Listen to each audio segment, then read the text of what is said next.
చట్టాన్ని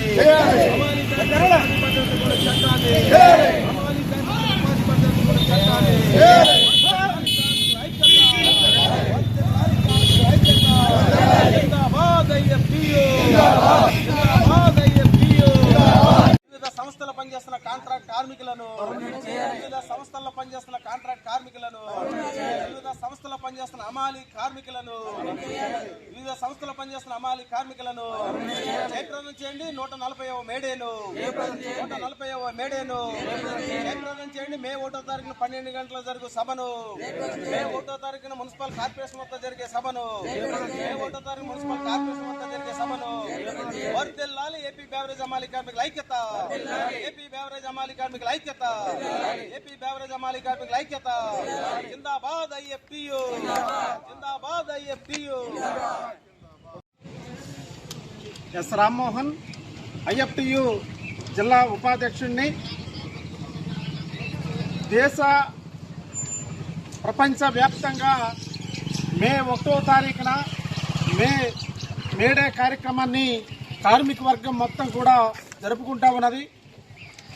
ఈ సందర్భంగా ఆంధ్రప్రదేశ్లో ఏలూరు జిల్లాలో, ఉమ్మడి పశ్చిమ గోదావరి జిల్లాలో వివిధ సంస్థలలో పనిచేస్తున్నటువంటి కార్మిక వర్గం, ఉద్యోగ వర్గం, స్కీమ్ వర్కర్లు, కాంట్రాక్టు కార్మికులు, అవుట్సోర్సింగ్ కార్మికులు వివిధ పనులు నిర్వహిస్తూ నేడు వాళ్ళ పనిలో వస్తున్నటువంటి సమస్యలను పరిష్కారం చేస్తూనే మరో పక్కన వారి ఉద్యమ యొక్క స్ఫూర్తిని నిలబెట్టుకోవడం కోసం, కార్మికుల యొక్క ఔన్నత్వాన్ని నిలబెట్టుకోవడం కోసం నేడు కార్మిక సంఘాలన్నీ కూడా మేడే రోజున కార్మికుల యొక్క ఔన్నత్వాన్ని కాపాడుకుంటూ మేడే కార్యక్రమాన్ని నిర్వహించుకుంటా ఉన్నాం. ఈ మేడే కార్యక్రమంలో ప్రధానంగా దేశవ్యాప్తంగా కేంద్ర ప్రభుత్వం 4 లేబర్ కోడ్లు తీసుకొచ్చి కార్మికులు పోరాడి సాధించుకున్నటువంటి చట్టాలను రద్దు చేసి నేడు కోడ్ల ద్వారా కార్మిక వర్గానిపై దాడి చేస్తా ఉన్నది. మరో పక్కన ఇవాళ 8 గంటల పనిదినాల కోసం అనేక షికాగో నగరంలో పెద్ద ఎత్తున ఆందోళన చేసి రక్త తర్పణాలతో సాధించుకున్నటువంటి హక్కుని నేడు 12 గంటల నుండి 10 గంటల వరకు పెంచుతూ ఇవాళ ఆంధ్రప్రదేశ్ ప్రభుత్వం అసెంబ్లీలో తీర్మానం చేయడం జరిగింది. ఇది కార్మికుల వ్యతిరేకమైనటువంటి తీర్మానం. అలాగే కార్మికుడు రోజుకి 8 గంటలే పనిచేయాలి.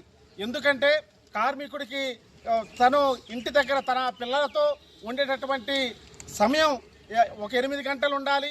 అదేవిధంగా నిద్రపోవడానికి ఒక 8 గంటలు ఉండాలి. అలాగే పనిచేయడానికి ఒక 8 గంటలు.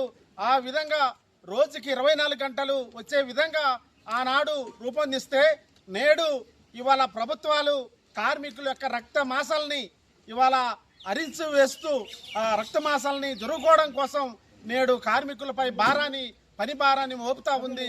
అందుకనే దీనికి వ్యతిరేకంగా రేపు మేడే రోజున ప్రతి కార్మికుడు కూడా పాల్గొని ఈ కార్మికుల యొక్క ఔన్నత్వాన్ని కాపాడుకునే విధంగా మేడే కార్యక్రమంలో పాల్గొవాలని కార్మిక వర్గానికి పిలుపునిస్తా ఉన్నాం.